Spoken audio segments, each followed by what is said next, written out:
Pour cette vidéo, tu vas apprendre à te questionner en résolution de problèmes. La deuxième étape de la démarche POLIA. Il faut quand même toutefois lire le problème.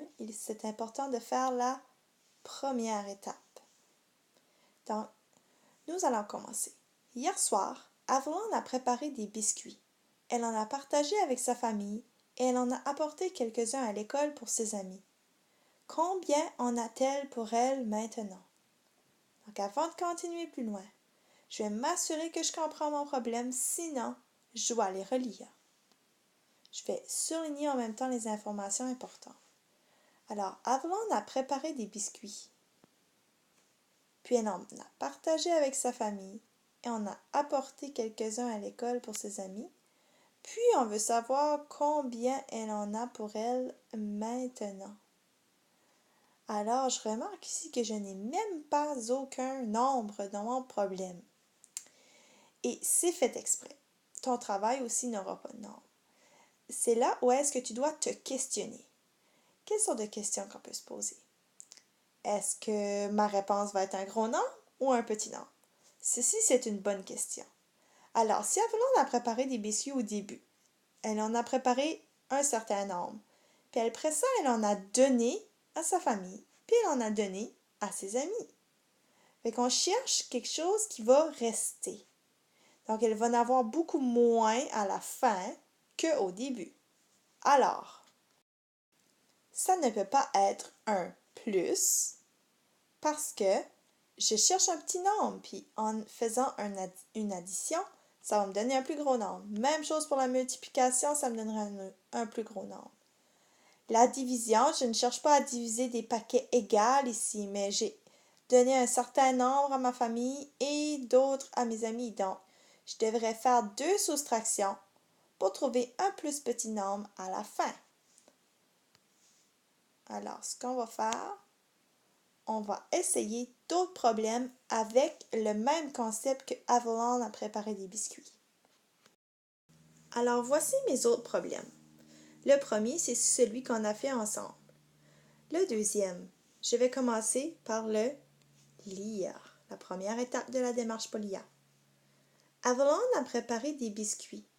Elle en a fait quelques-uns les jours de la semaine et beaucoup lors de la fin de semaine. Combien de biscuits a-t-elle cuisiné cette semaine? Alors, ma question préférée que je vais me poser, est-ce que je vais avoir un petit nombre ou un gros nombre à la fin? Je sais qu'elle en a fait quelques-uns la semaine et puis beaucoup la fin de semaine. Et là, je cherche combien de biscuits elle a cuisiné cette semaine. Et dans une semaine, il faut compter la fin de semaine. Alors, je devrais mettre ces deux nombres-là ensemble pour trouver le total à la fin de la semaine. Donc, si je mets deux nombres ensemble, ça veut dire que je veux avoir un gros nombre à la fin. Pour avoir des gros nombres à la fin, ce serait soit un plus ou une multiplication. Alors, je n'ai pas plein de nombres pareils parce que je sais qu'il y en a un que c'est quelques-uns, puis l'autre c'est beaucoup. Fait que je ne pourrais pas faire celui-là, ça ne fonctionnerait pas. Mais deux nombres différents à additionner ensemble pourraient me donner mon total à la fin de la semaine. Donc, voyez-vous toutes les questions que je me suis posées dans ma tête? Tu dois faire le même processus dans ta tête à toi aussi. On va voir le prochain. On commence par lire. Avalon a préparé des biscuits.